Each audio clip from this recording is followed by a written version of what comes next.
Generalmente tenemos que tomar en cuenta algunos lineamientos generales para el uso de medicamentos durante el embarazo.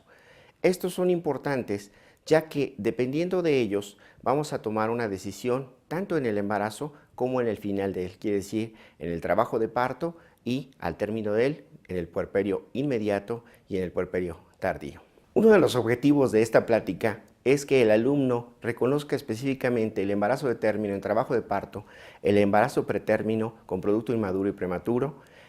el trabajo de parto eutóxico, el distóxico, el múltiple y las enfermedades maternas que complican o que son concomitantes al embarazo. Cuando hablamos de parto inmaduro, estamos hablando de que la inmadurez se va a presentar de la semana 20 hasta la semana 27. Quiere decir que el bebé en ese momento aún no es capaz de sobrevivir porque sus funciones no están completamente maduras. A partir de las 28 semanas en nuestro medio es posible que el recién nacido tenga posibilidades de sobrevida y esto se va a dar entre la semana 28 a la 36, se va a conocer como prematures. La madurez se da entonces a partir de las 37 semanas y hasta la 40 y se conoce como posmadurez a el embarazo que llega de 41 a 42 o más semanas. Para poder nosotros valorar el tipo de medicamentos que vamos a utilizar, necesitamos conocer la farmacocinética del medicamento, quiere decir cómo se comporta este medicamento en los receptores maternos, por dónde viaja, cómo se elimina, la farmacodinámica, la fisiología materna, que es muy importante sobre todo porque sabemos que la mujer embarazada tiene un incremento del volumen sanguíneo circulante, hay algunas modificaciones a nivel de la función renal, la función hepática también se modifica, la función y la cantidad de líquidos que se manejan en el cuerpo se duplica inclusive, y hay algunas situaciones especiales como patologías que hacen que los medicamentos se absorban de diferente manera o que incluso tengan que ser ajustados a dosis especiales. Las necesidades metabólicas son muy importantes, sobre todo cuando hablamos de pacientes en condiciones especiales. Aquellas pacientes, por ejemplo, con diabetes gestacional o diabetes mellitus tipo 2 o diabetes mellitus tipo 1 que se encuentran en trabajo de parto. Aquellas que están en puerperio porque los manejos no son similares a cuando una mujer se encuentra no embarazada. Es importante entonces también saber que de acuerdo al trimestre del embarazo, algunos medicamentos se pueden utilizar de manera con menos riesgos y algunos son utilizados con ciertos riesgos, pero que hay más riesgo de no utilizarlos que utilizarlos. Los medicamentos en urgencias ginecológicas obstétricas durante el trabajo de parto también toman un camino importante en la decisión del manejo en este preciso momento. Bien. Las premisas importantes, como siempre, es primero no dañar, buscar medicamentos que sean útiles y que tengan la menor cantidad de daños hacia el feto. Hay que complementar o sustituir algunos elementos o medicamentos que requiere en su momento la madre, como pueden ser complementos alimenticios, como son algunas sustancias como insulina, como son hormonas, como es la hormona tiroidea, en aquellas pacientes que tienen hipotiroidismo o las pacientes diabéticas, o algunos medicamentos que son utilizados como profilácticos, quiere decir para evitar problemas. Específicamente durante el trabajo de parto o en el momento de la expulsión, los profilácticos tienen que ver generalmente con la disminución o evitar la hemorragia materna. Y como terapéuticos, aquellos cuando ya se presenta una hemorragia, cuando ya hay un proceso infeccioso que tengamos que dar algún tratamiento, tenemos que valorar qué medicamentos y sobre todo en base a tanto las características de la paciente, si son alérgicas, si no lo son, si tienen alguna enfermedad concomitante o en qué condiciones se encuentra en ese momento el parto o la paciente en el puerperio. Bien, la historia clínica, como siempre, es el pilar del manejo de los pacientes en trabajo de parto. Tenemos que saber entonces que la historia clínica nos permite valorar el tamaño del bebé, nos permite valorar la historia del embarazo del bebé, de la mamá, si tuvo un adecuado control, si tomó medicamentos adecuados, si padece una enfermedad previa al embarazo que esté en este momento de manera controlada o descontrolada, o una enfermedad que se adquiere durante el embarazo o se presenta como primera ocasión durante el embarazo. La exploración clínica nos permitirá entonces valorar si la pelvis es de buen tamaño, si las características del bebé son adecuadas, si la presentación es la ideal para un trabajo de parto o si existen condiciones específicas que favorezcan mejor una interrupción del embarazo por vía abdominal. Para esto, obviamente, tendremos que conocer las normas oficiales, la norma oficial mexicana para la atención del parto y del puerperio. Bien. Generalmente, dentro de los conocimientos aplicados al uso de medicamentos durante el parto y el puerperio, específicamente vamos a tomar en cuenta la clasificación de las categorías de medicamentos dada por la FDA.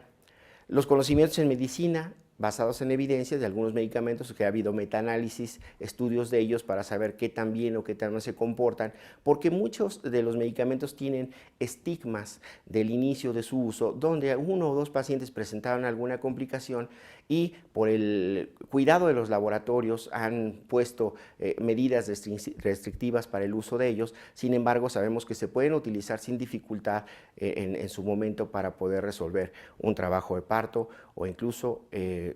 alguna complicación que presente durante el mismo. El uso de medicamentos, prácticamente, si la paciente tomó algún medicamento de manera regular durante el embarazo, sobre todo aquellas pacientes que tienen enfermedades crónicas, como cuáles, como el hipotiroidismo, como el hipertiroidismo, donde existen algunos medicamentos que van a favorecer presencia de complicaciones específicas. Por ejemplo, la hipertiroidea que requiere el manejo de tapazol. El tapazol es un medicamento que nos puede provocar específicamente en el neonato un retardo de crecimiento intrauterino. Este retardo en el crecimiento puede estar caracterizado por alteraciones placentarias, calcificaciones, disminución de la perfusión placentaria y que este embarazo tenga que tener una vigilancia específica durante el trabajo de parto, siempre y cuando existan las condiciones ideales para que este se dé. Cuando el riesgo de un parto es mayor, obviamente terminaremos el procedimiento por una vía abdominal para disminuir tanto el riesgo materno como el riesgo fetal. Sin embargo, es importante entonces saber que en estos pacientes tendremos que utilizar oxígeno durante el trabajo de parto, una vigilancia cardiotocográfica ideal, o por lo menos estar escuchando cada 20 o 30 minutos la frecuencia cardíaca, ver la actividad uterina, ver las condiciones y entonces decidir si esta paciente es candidata a una conducción del trabajo de parto, quiere decir una alteración de la frecuencia de las contracciones que tenga que ser regulada, o incluso manejar específicamente medicamentos inductores para producir el trabajo de parto, modificar las condiciones cervicales. Las enfermedades previas entonces son muy importantes de valorar siempre que vamos a tener una paciente en trabajo de parto y las enfermedades que complican el embarazo, el parto y el puerperio, como es la preeclampsia, la hipertensión asociada al embarazo o mujeres previamente que se conocen hipertensas antes del embarazo. Generalmente entonces durante el parto, durante el puerperio, lo que más frecuentemente vamos a utilizar son analgésicos, vamos a utilizar antiespasmódicos, vamos a utilizar antibióticos, ya sea locales o sistémicos, y esto va a tener que ver específicamente. Por ejemplo, si llega una paciente en trabajo de parto a su consultorio con un proceso infeccioso visible a nivel vaginal, bueno, lo ideal primero es utilizar una solución desinfectante a nivel vaginal, hacer un lavado vaginal previo para poder hacer una excelente valoración y evitar la posibilidad de que las bacterias suban hacia la cavidad uterina y pueda complicar ya sea con una amnioitis o con un proceso infeccioso intrauterino que pueda llegar directamente al bebé o que pueda presentarse posteriormente como un puerperio complicado por infección. De tal manera que esa paciente tendrá que utilizarse una solución de cloruro de benzalconio, generalmente para hacer una buena limpieza de la zona genital, inclusive un lavado vaginal y posteriormente la vigilancia del trabajo de parto para que el manejo sea lo menos agresivo posible y sobre todo lo menos riesgoso posible. Conocer entonces si su paciente se manejó adecuadamente con vitamínicos, con minerales, si la paciente toma algún tipo de anticoagulante por alguna enfermedad importante, que puede tener algún proceso de tipo varicoso intenso, donde algunos médicos pueden manejar medicamentos que son vasodilatadores o que son medicamentos con anticoagulantes y que pueden estos complicar importantemente el momento del trabajo de parto. Generalmente tendremos que valorar si su paciente estaba tomando antihistamínicos, antitusígenos, sobre todo porque algunos antitusígenos pueden favorecer alteraciones de contracción porque son algunos que tienen contenidos que modifican la condición cerebral y que por tal motivo pueden alterar la dinámica de las contracciones uterinas. La FDA ha manejado una categoría en grupos dependiendo la utilidad de cada medicamento y la relación que puede tener de daño o no al producto. La gran mayoría nosotros estamos utilizando entre medicamentos en la clase C y la clase D. La clase A es prácticamente que hay estudios controlados en humanos y que no han demostrado algún riesgo. Eso generalmente no existe. Casi en toda la farmacopea encontramos pues algunas características especiales del medicamento como efectos colaterales o indeseados que hacen que no caigan muchos medicamentos en esta categoría. La categoría B hay un riesgo fetal que realmente no se ha demostrado en estudios en animales y no hay estudios de controles en humanos. Y el riesgo fetal es desconocido en la clase C y no hay muchos estudios adecuados en humanos o en animales. Y la D, que es la gran mayoría de los medicamentos que utilizamos, entre C y D, hay evidencia de riesgo fetal, pero hay que utilizarlos porque hay más beneficio en utilizarlos que los riesgos que se corren. Y la categoría E, o que algunos lo manejan como categoría X, es aquella que utiliza un riesgo fetal probado, como es la tetraciclina, como son las quinolonas, que generalmente pueden afectar específicamente el hueso fetal, de tal manera que no deben de ser utilizados ni en el trabajo de parto ni previo a él. Entonces habrá que valorar qué medicamento sea el que no nos dé este tipo de problemas. Con algo de frecuencia, cuando nos llegan a nuestros consultorios o a nuestras clínicas pacientes con trabajo de parto, en ocasiones el trabajo de parto se encuentra latente, quiere decir que no hay un trabajo de parto completamente establecido, que no hay una dilatación importante y que la paciente puede ser candidata al manejo. Sin embargo, el trabajo de parto debe ser vigilado, ya sea para tratar de evitar que nazca el bebé y obviamente tenga un problema respiratorio de inmadurez importante y generalmente la muerte de él. De tal manera que utilizamos medicamentos como es la indometacina, que es un inhibidor de la síntesis de prostaglandinas, al cual prácticamente se le ha satanizado mucho. Primero porque se dice la indometacina produce efectos de cierre de conducto arterioso. Esto sí es importante mencionarlo, sí se sabe que hay este padecimiento, esta respuesta al uso de la indometacina, sin embargo a dosis mucho mayores que las que utilizamos de manera terapéutica en la remisión del trabajo de parto pretérmino. De tal manera que nosotros utilizamos 100 miligramos vía rectal cada 8 horas y no debemos de pasar más de 3 días de tratamiento, quiere decir 900 miligramos totales. Y cuando es necesario utilizarlo por vía oral, las tabletas o las cápsulas de 25 miligramos se utilizan cada 6 horas, no más allá de 5 días. Lo más que hemos observado cuando hacemos controles ultrasonográficos en perinatología es que hay un espasmo del conducto arterioso, pero no un cierre, de tal manera que no hay un riesgo importante para el uso de este medicamento. Los inhibidores de la síntesis de prostaglandinas entonces están indicados en el trabajo de parto con producto inmaduro para inhibir las contracciones y generalmente son de utilidad desde el inicio del embarazo hasta la semana 32. Y esto específicamente porque en ese momento la utilidad de este medicamento es mejor que utilizar, por ejemplo, la orsiprenalina, donde los receptores a esa edad, a los beta-miméticos, todavía no son completos, de tal manera que la respuesta no es tan adecuada. Entonces ya sabemos entonces que cuando tenemos un paciente con menos de 32 semanas, lo ideal es siempre utilizar los inhibidores de la síntesis de prostaglandinas durante el trabajo de parto inmaduro para tratar de detenerlo. Obviamente, valorando que exista la posibilidad de hacerlo y también tendríamos que utilizar sobre todo medicamentos para tratar de madurar el producto. Sin embargo, estos se utilizan un poquito más adelante, como lo vamos a ver. De tal manera que cuando yo utilizo durante demasiado tiempo, puedo esperar que haya una disminución del líquido amniótico, pero esta disminución es prácticamente reversible. Cuando yo tengo embarazos de más de 32 semanas e incluso hasta la 36, los medicamentos ideales para el manejo de estas pacientes con trabajo de parto que no queremos que todavía se inicie son aquellos como la orsiprenalina, el salbutamol y la terbutalina, que son medicamentos betamiméticos que actúan específicamente en estos receptores, pero que también tienen algunos efectos colaterales indeseables, como son los temblores finos, la taquicardia, la sensación de desesperación y a veces un poquito de dificultad respiratoria.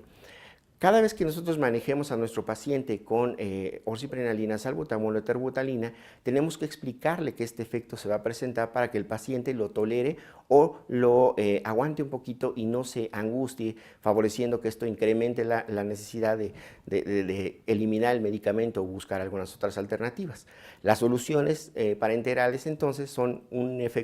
van a tener un efecto ideal sobrehidratando a nuestros pacientes. Tenemos que entonces darle a nuestra paciente más líquidos intravenosos o vía oral, ya que, por ejemplo, cuando se inicia el trabajo de parto de manera irregular, pretérmino, existe una liberación de oxitocina. La oxitocina es muy similar a la hormona vasopresina, de tal manera que cuando yo le incremento los líquidos a mi paciente, la hormona vasopresina deja de producirse y al mismo tiempo la oxitocina junto con la vasopresina dejan de dar un efecto de contracciones, porque la diferencia entre la oxitocina y la vasopresina es prácticamente un aminoácido. De tal manera que esto es algo que tenemos que tomar siempre en cuenta, que la hidratación en un paciente en trabajo de parto es muy esencial.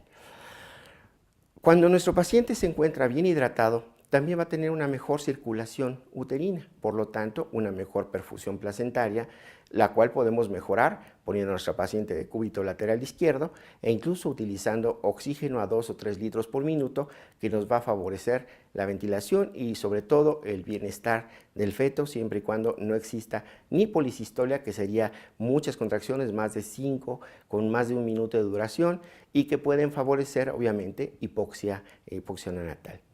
Cuando existe tetania, podemos utilizar de manera rápida la orciprenalina, que puede ser en infusión continua y que generalmente se maneja a dosis de 5 microgramos por minuto, sin exceder más allá de 25 microgramos. Quiere decir, podemos preparar soluciones y dependiendo la solución y la dilución que utilicemos, vamos a utilizar la menos cantidad de líquido posible en ese momento también para no favorecer encharcamientos y edema pulmonar. Cuando nosotros utilizamos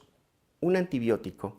este debe de ser basado específicamente en la experiencia que se tiene en el manejo de estos antibióticos y sobre todo utilizando antibióticos que no traspasen la barrera o que al traspasarla no favorezcan alteraciones importantes en el recién nacido. Algunos que utilizamos frecuentemente, por ejemplo la amicacina, la gentamicina, sin embargo en etapas previas pueden favorecer alteraciones a nivel óptico o renal. En el momento del nacimiento, cuando tenemos evidencia de un proceso infeccioso, una ruptura de membranas de más de 6 horas, es necesario utilizar algún medicamento para inhibir la posibilidad de una infección. Este generalmente debe ser una penicilina si su paciente no es alérgico a ella y puede ser manejada inclusive con ampicilina, amoxicilina, cefotaxima, ceftriaxona, dependiendo de las características clínicas de su paciente y del tipo de infección y de los gérmenes que frecuentemente se encuentran y sobre todo del lugar donde están teniendo su trabajo de parto. Entonces, esto es algo muy importante que ustedes tendrán que valorar para evitar riesgos en el uso. Ustedes sabrán entonces que en determinados lugares hay gérmenes más frecuentes que en otros, de tal manera que algunos de estos gérmenes tienen ciertas resistencias bacterianas, por los cuales ustedes tendrán que utilizar medicamentos combinados, como podría ser la amoxicilina con el ácido clavulánico de manera vía oral, o podemos utilizar combinaciones específicas cuando hay ruptura de membrana de más de 24 horas, como la ampicilina con la gentamicina, que además tienen un efecto sumativo, sabiendo obviamente que la ampicilina es un antibiótico que actúa a nivel de la pared celular de las bacterias y que la gentamicina afecta específicamente la producción de proteínas en los ribosomas. Entonces, esto es importante para poder hacer una buena sinergia de medicamentos y el uso y la disminución de procesos de tipo infeccioso, tanto en el trabajo de parto como en el puerperio. Bien. Lo más frecuente que vamos a obtener cuando tenemos pacientes en trabajo de parto generalmente son las infecciones cérvico-vaginales o las infecciones de vías urinarias.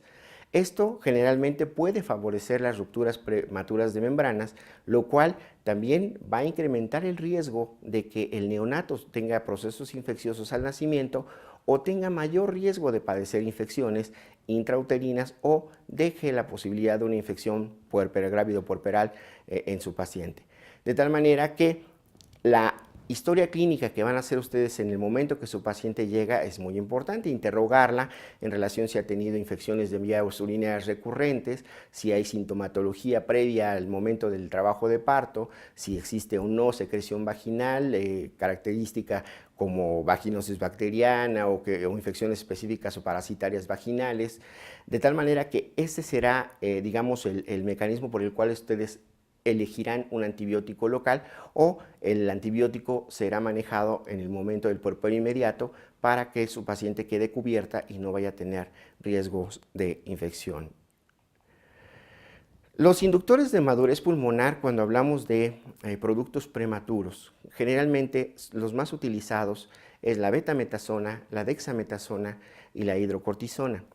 Estos tres medicamentos son generalmente utilizados de manera indistinta en diferentes hospitales o en diferentes consultorios. Sin embargo, hay algo importante que tenemos que tomar en cuenta en el uso de estos medicamentos. La hidrocortisona es un esteroide que tiene un efecto muy rápido. Quiere decir que si ustedes tienen a una paciente la cual va a tener un producto prematuro, la cual se encuentra entre la semana 28 y la 34, y esto es muy importante saberlo porque entre la semana 28 y la 34 es cuando se forma el factor surfactante, que es una sustancia jabonosa que evita que los alvéolos pulmonares se adhieran y favorece un intercambio gaseoso entre el alvéolo pulmonar y entonces nos da una mejor oxigenación para el recién nacido.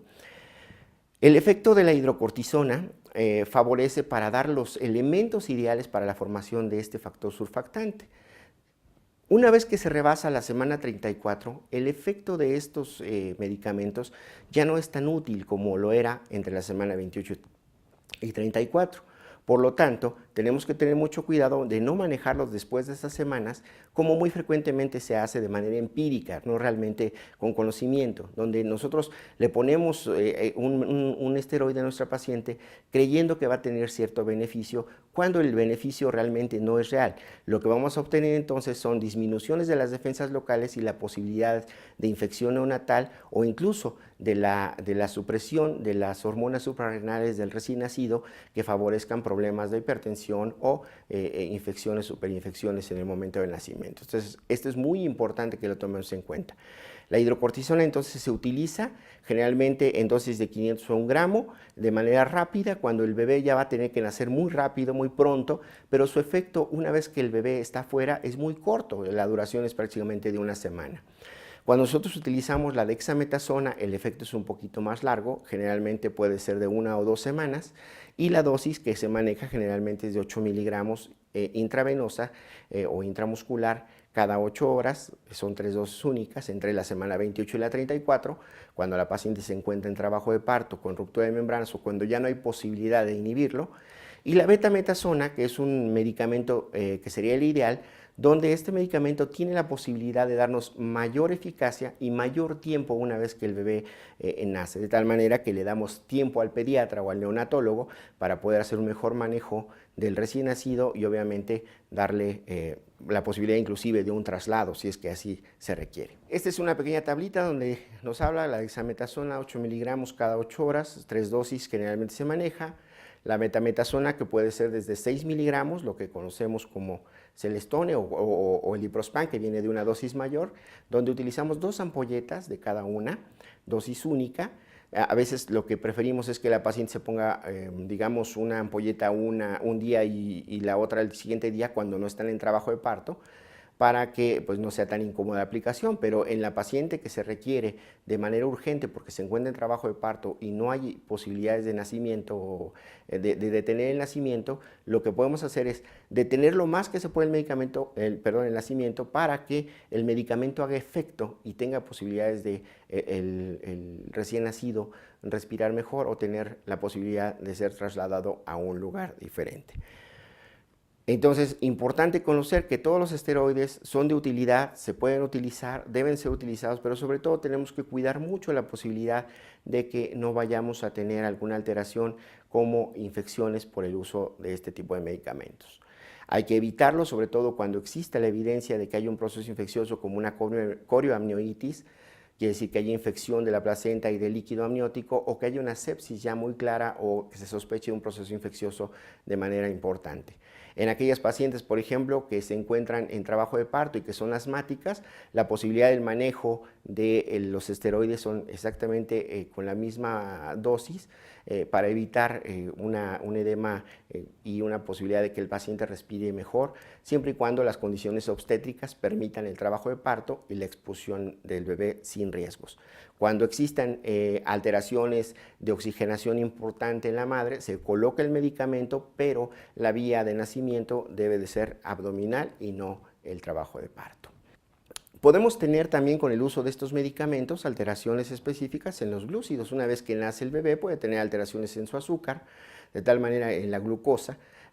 podemos dificultar el trabajo. Entonces el trabajo del neonatólogo, por tal motivo siempre hay que informar qué medicamentos estamos utilizando durante el trabajo de parto para que el pediatra o el neonatólogo o el médico que está atendiendo el nacimiento y se va a hacer cargo del recién nacido sepa qué es lo que tenemos que hacer. En algunas comunidades el mismo médico está al pendiente y lo que tenemos que cuidar es que el mismo médico que atiende el parto y que revisa al bebé esté al pendiente de los signos y síntomas que puedan presentar debido al uso de este tipo de medicamentos.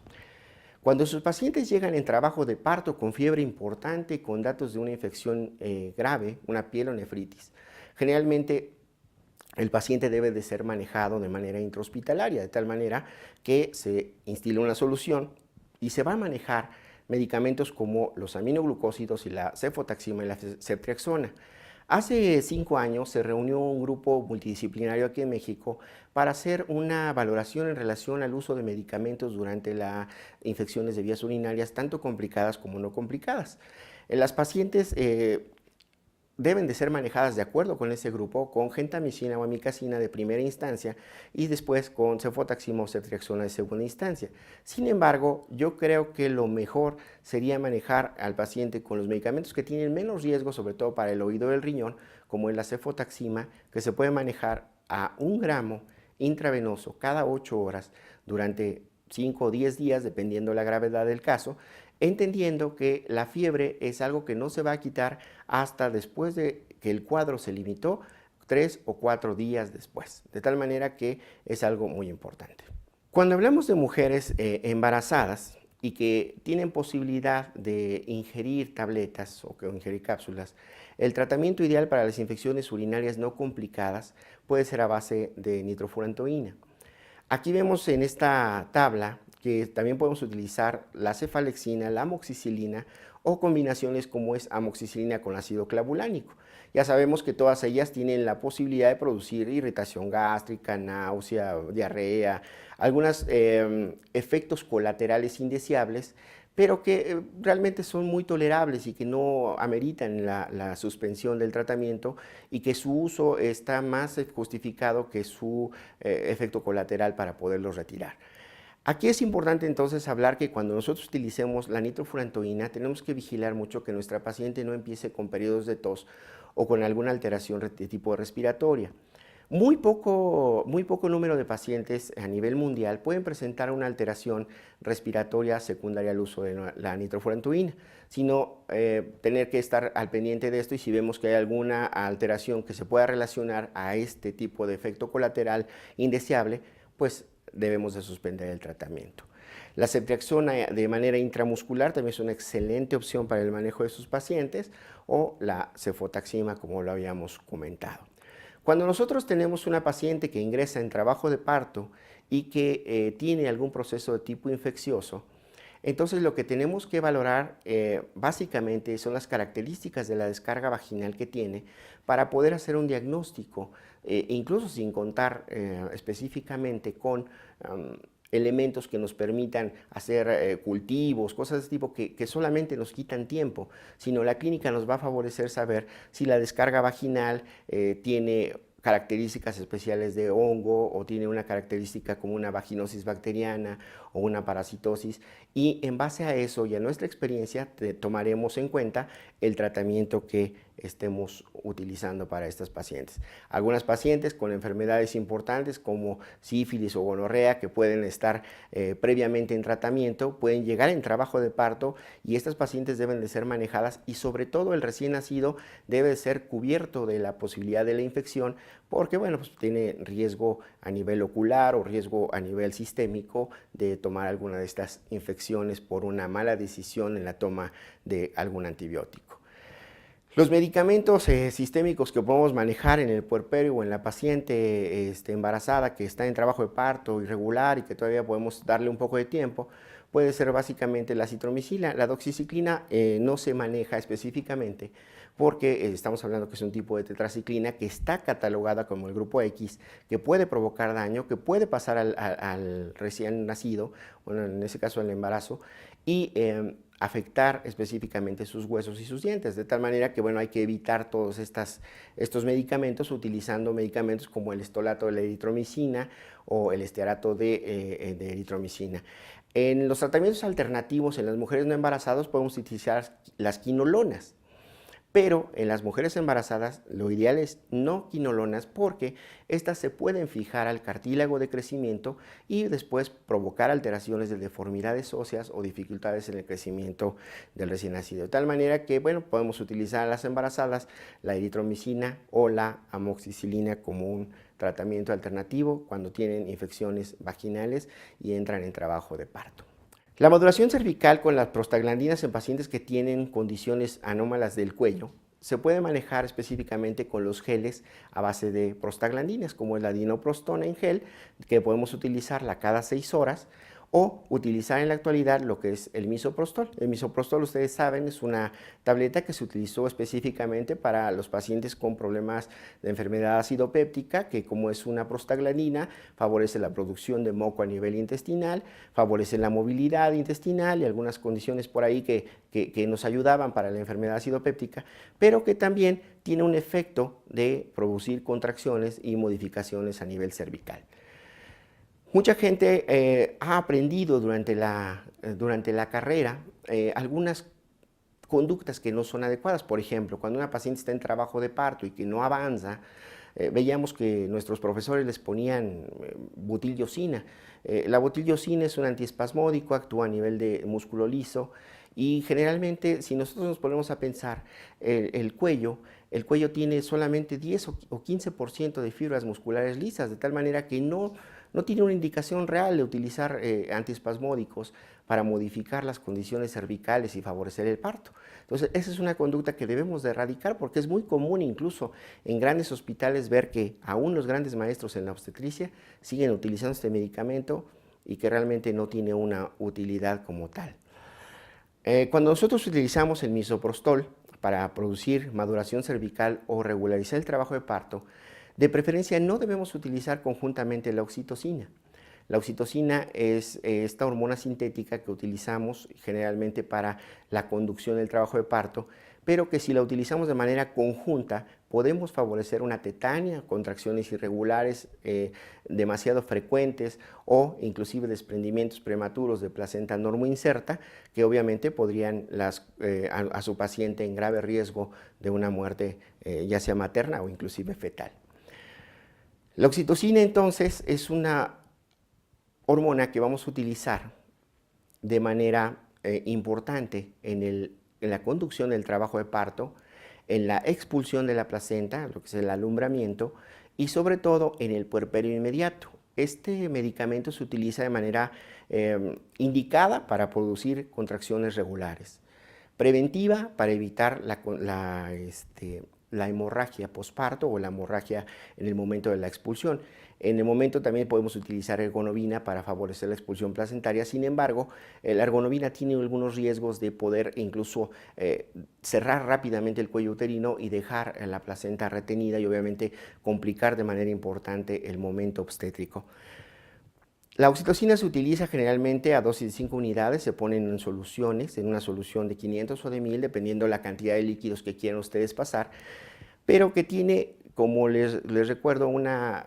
un parecido muy importante con la hormona vasopresina, de tal manera que también tiene el riesgo de retener líquidos. Por tanto, hay que cuidar mucho, sobre todo en aquellas pacientes con retención hídrica previa, como en las preclámpticas, cuidar mucho el uso de la oxitocina para no favorecer encharcamientos, edema pulmonar o problemas de este tipo. Generalmente nosotros vamos a utilizar 2 miliunidades por minuto y estas se van a ir modificando dependiendo cada 15 o cada 30 minutos, dependiendo la respuesta que se tenga de la frecuencia de contracciones. Con mucha frecuencia llegan a nuestro consultorio o a nuestras clínicas pacientes que ya están en trabajo de parto, pero que por una costumbre, una situación familiar, los pacientes les dicen, ¿sabes qué? Cómete algo porque te van a dejar sin comer demasiado tiempo. Y entonces la paciente llega con el estómago lleno, distendidas, con dificultad. Y esto es una condición de alto riesgo, porque durante el momento del trabajo de parto la paciente va a pujar, va a comprimir el abdomen, va a doblar sus piernas para poner en posición de litotomía, y esto favorece importantemente lo que es el retorno del alimento y el riesgo de que éste sea regurgitado, inclusive vomitado, y se vaya a la vía respiratoria, favoreciendo así los accidentes importantes que se pueden presentar como muertes fetales. Para esto, cuando un paciente nos ha hablado de que ha comido antes de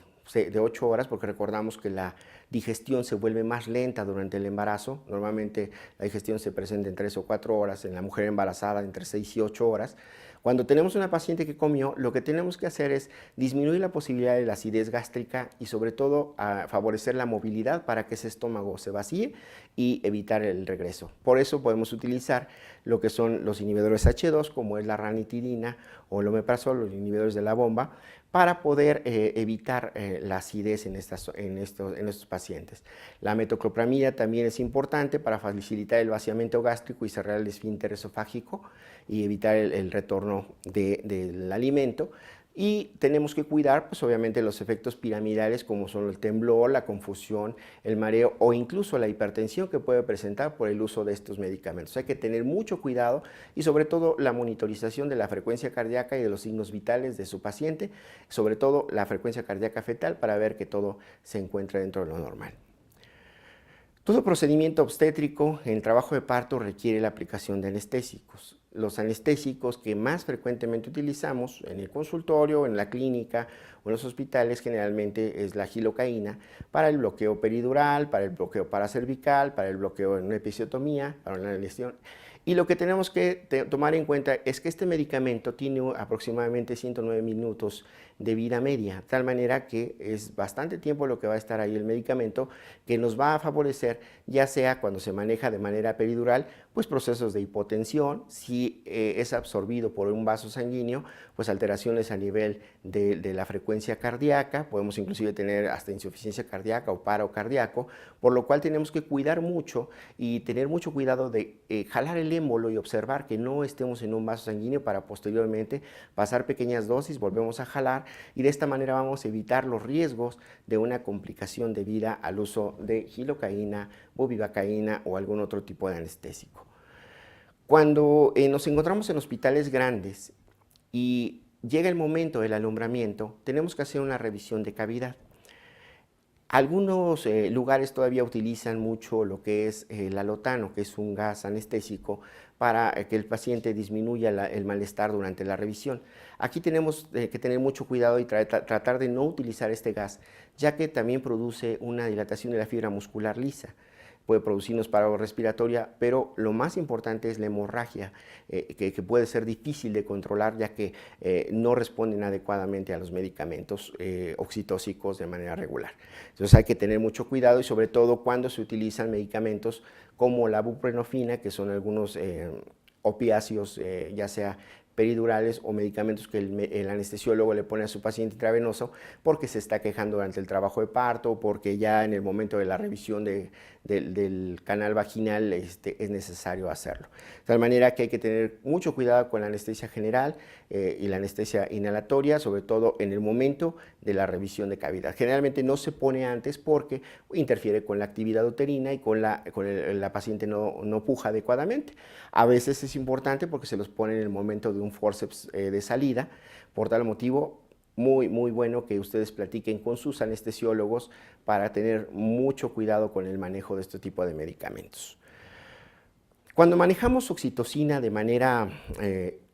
habitual para la hemorragia posparto, debemos de tomar dos cosas en cuenta. Su vida media es generalmente de 3 a 5 minutos.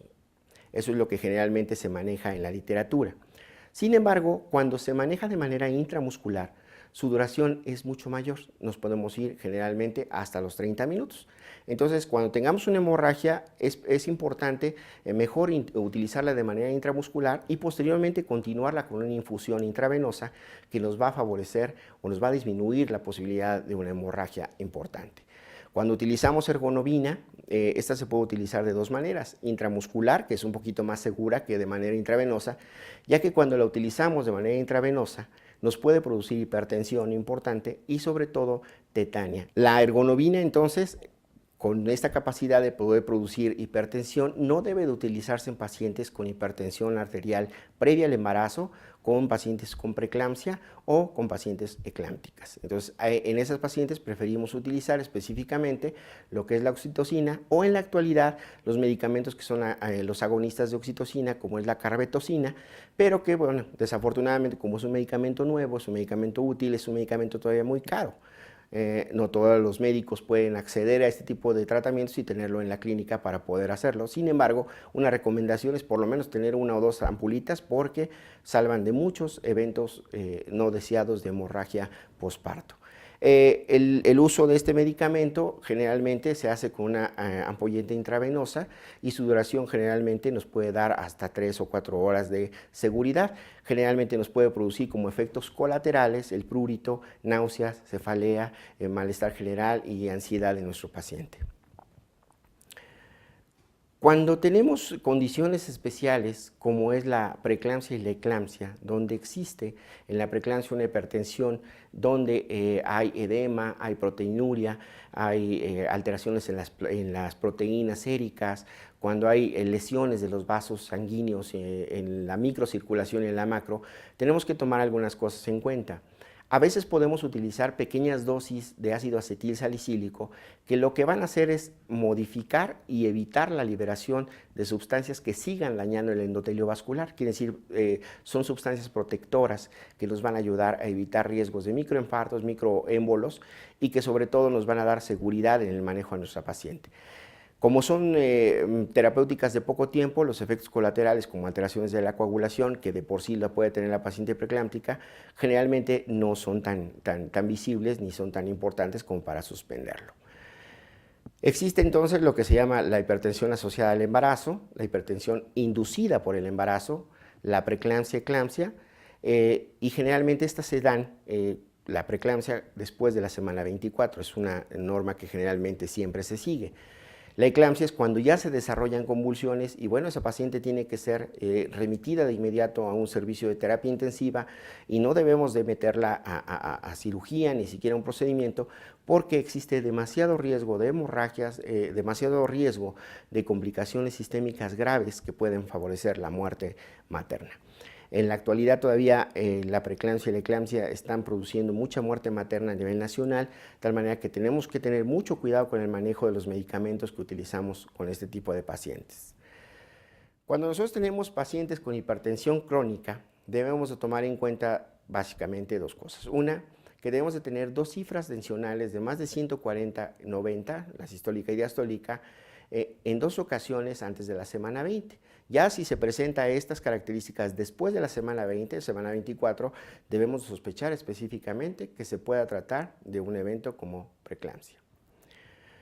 Vamos a tener que tomar en cuenta algo que se llama tensión arterial media, que es básicamente la tensión arterial diastólica más un tercio de la diferencial. Quiere decir, en el ejemplo que vemos aquí dice 120/80. La diferencial entre 80 y 120 son 40. Un tercio de 40 son 13 punto y cachito. Bueno, son 13. La diastólica, que sería la diastólica sería de 80 más 13, la tensión arterial media sería 93. Esto nos va a servir de manera importante porque cuando nosotros tenemos una tensión arterial media elevada de más de 20 miligramos sobre los valores normales que se tenían un trimestre previo a la toma, nos va a permitir hacer un diagnóstico de sospecha de que tengamos un proceso de preeclampsia. Entonces, esto es muy importante, pero a veces tenemos que también ver que nuestras pacientes llegan ya con la patología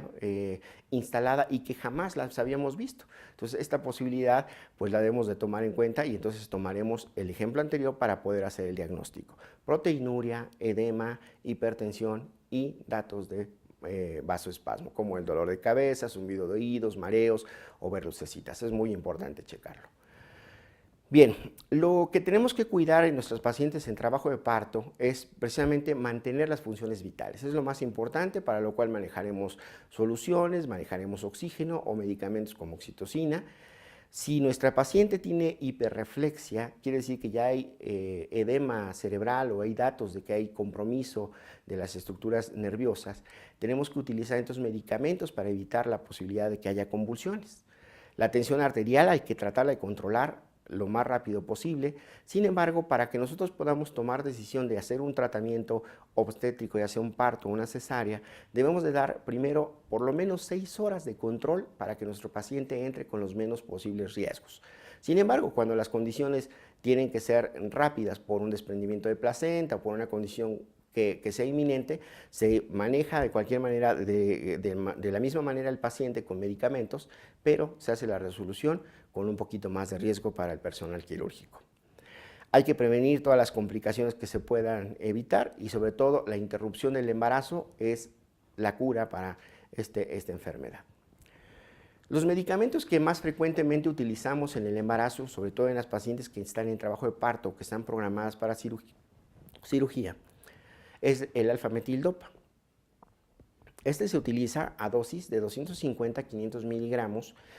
cada 8 horas. Este medicamento es un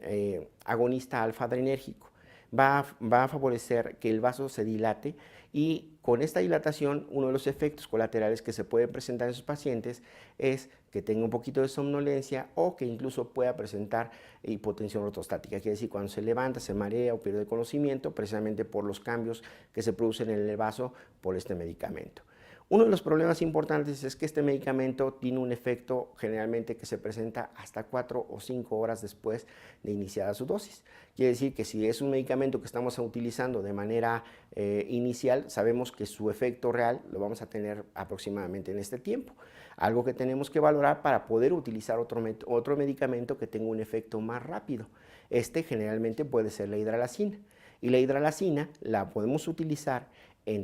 con dosis específicas desde 10 miligramos hasta 50 miligramos como dosis ideal, todo dependiendo de la intensidad de la hipertensión, de la gravedad de la hipertensión que su paciente está presentando, o la hidralazina intravenosa que se presenta en un bolo, que se puede pasar directamente intravenoso, esperando y vigilando la frecuencia cardíaca, vigilando las condiciones de la presión y de las condiciones de su paciente. Y este medicamento lo que va a hacer es relajar específicamente las fibras del músculo liso al modificar los canales de calcio y generalmente a favorecer la presencia de óxido nítrico, que es un potente vasodilatador que nos va a hacer que disminuya la presión de manera rápida. Entonces, cuando es necesaria una disminución paulatina, se debe utilizar en tabletas. Cuando la inhibición tiene que ser rápida, se puede utilizar intravenoso en bolos, hasta repitiéndolo cada 30, cada 20, 30 minutos para que tengamos una dosis máxima de 3 dosis y no tengamos riesgos fetales. Sobre todo, no vayamos a disminuir la perfusión y favorecer un desprendimiento de placenta.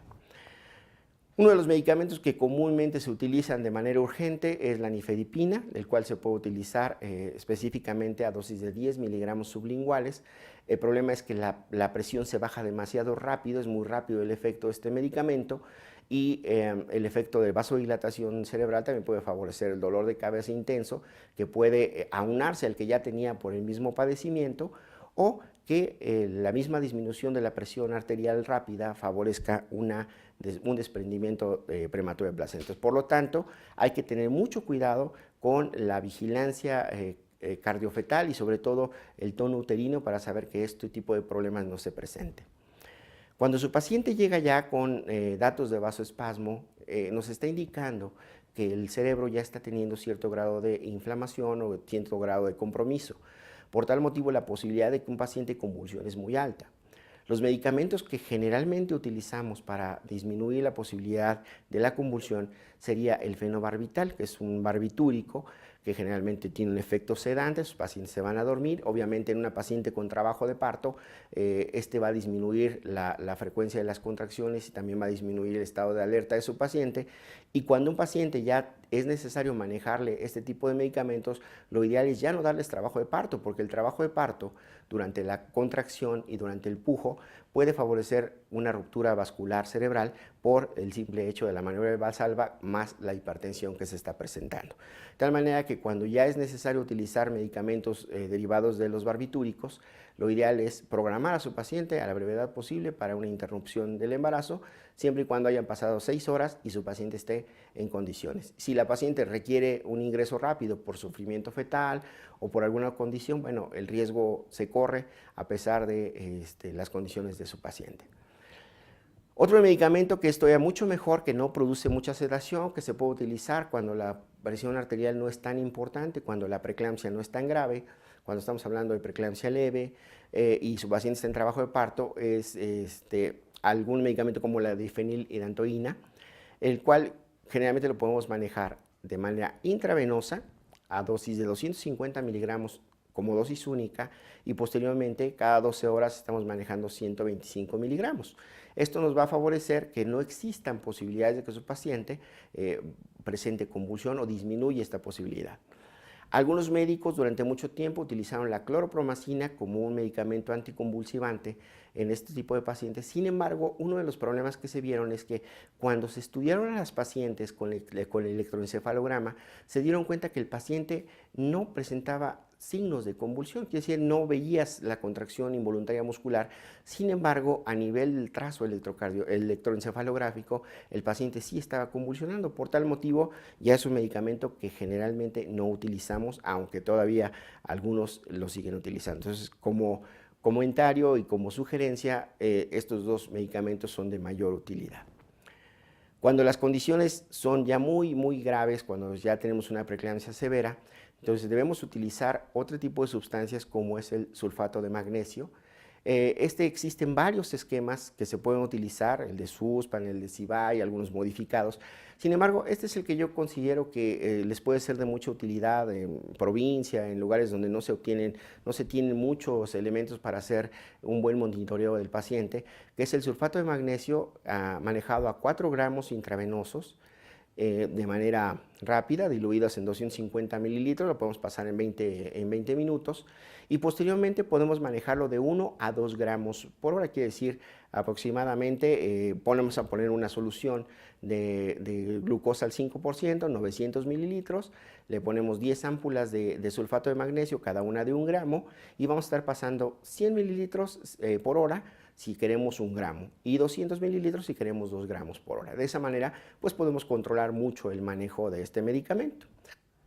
Algo muy importante es que cuando nosotros manejamos el sulfato de magnesio debemos de tener por lo menos algunos controles o conocer una pequeña tablita donde dice que si el reflejo patelar se pierde por completo cuando estamos manejando sulfato de magnesio, la concentración aproximada debe de ser entre 9 a 12 miligramos por decilitro, lo cual ya nos está hablando que esta paciente está teniendo efectos colaterales adversos que nos pueden llevar a que si se sube más la dosis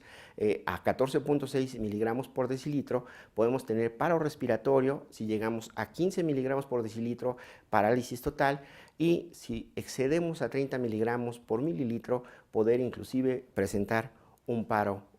cardíaco. Entonces vean ustedes qué tan importante. Cuando hablamos de diabetes, en aquellas pacientes que ya están manejadas con insulina,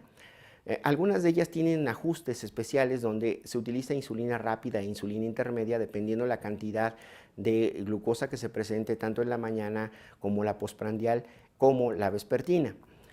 Lo que tenemos que hacer es que una paciente que tiene condiciones fetales y maternas para un trabajo de parto y que la diabetes está bien compensada, que no existe ninguna indicación obstétrica para una cesárea, vigilar el trabajo de parto, pero el día que ingresa nuestra paciente a trabajo de parto, se le debe colocar solo la mitad de la dosis que se maneja ordinariamente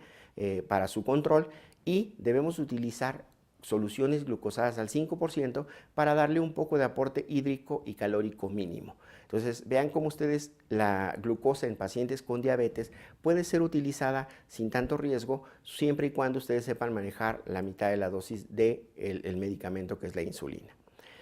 Si la madre padece alguna cardiopatía especial, entonces lo que tenemos que cuidar mucho es que ella siga tomando los medicamentos que su cardiólogo le indicó. O si durante el trabajo de parto no los tomó, se toma la decisión, una vez que se termina este procedimiento, el parto, hay que regresar a sus medicamentos. Si alguno de los medicamentos que tenemos pasan a la leche materna y pueden afectar a nuestro bebé, lo ideal entonces sería inhibir la lactancia materna o evitarla. Entonces eso sí es muy importante porque, por ejemplo, algunas pacientes con cardiopatía, portadoras de válvulas protésicas, necesitan utilizar anticoagulantes, como puede ser la heparina o la heparina de bajo peso molecular, y esto tiene que ser vigilado, y lo más importante es verificar que los tiempos de coagulación estén al doble de lo normal para que nosotros podamos estar tranquilos. Si están demasiado más allá de, entonces utilizaremos vitamina K para revertir un poco el efecto y evitar el riesgo de una hemorragia en el momento del nacimiento, en el momento del alumbramiento o en el puerperio. Cuando nosotros tenemos a nuestra paciente y sabemos que es RH negativo, que su pareja es RH positivo, también hay medicamentos que vamos a tener que utilizar, que se puede utilizar tanto en el puerperio como en el embarazo. En el embarazo, en toda mujer aquella que haya tenido un desprendimiento de placenta parcial, un hematoma placentario, donde haya existido la posibilidad de que la sangre fetal se ponga en contacto con la sangre materna. Esto puede suceder incluso en el primer embarazo. Generalmente nosotros sabemos que la isoinmunización materno-fetal es una patología que se presenta en el segundo feto. Sin embargo, cuando existen este tipo de condiciones, tenemos que colocarle a nuestra paciente la gamma globulina hiperinmune anti-D, que se maneja a 150 unidades internacionales o hasta 300, que es la cantidad que viene en una dosis completa de vacuna. Esto tomando en cuenta la cantidad también de sangre que se puso en contacto.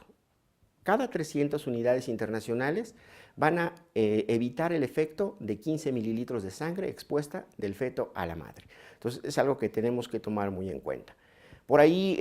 se decía que hay que tener 72 horas solamente para poder colocar esta vacuna y evitar que haya inmunización o sensibilización a las pruebas de CUMS posteriores a la madre o al recién nacido. Y lo que yo les propongo es que lo primero que tienen que ver es que verifiquen el grupo sanguíneo del recién nacido. Si él es RH positivo, entonces sí coloquen la vacuna. Si el producto es RH negativo, no vale la pena hacer un gasto innecesario de un medicamento que, bueno, desafortunadamente todavía sigue teniendo un costo un poco elevado.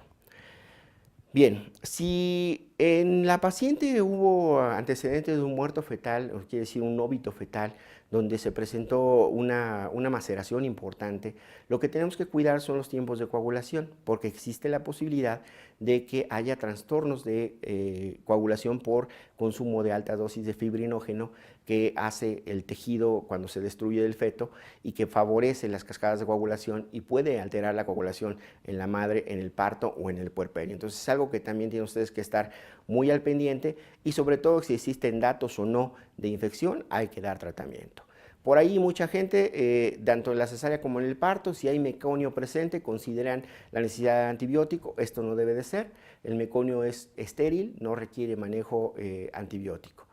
Bien, cuando existe la posibilidad de que haya una muerte fetal, la paciente continúa con todo lo que es el puerperio normal y va a tener una secreción de prolactina importante, va a haber lactógeno placentario, y esto va a favorecer la lactancia.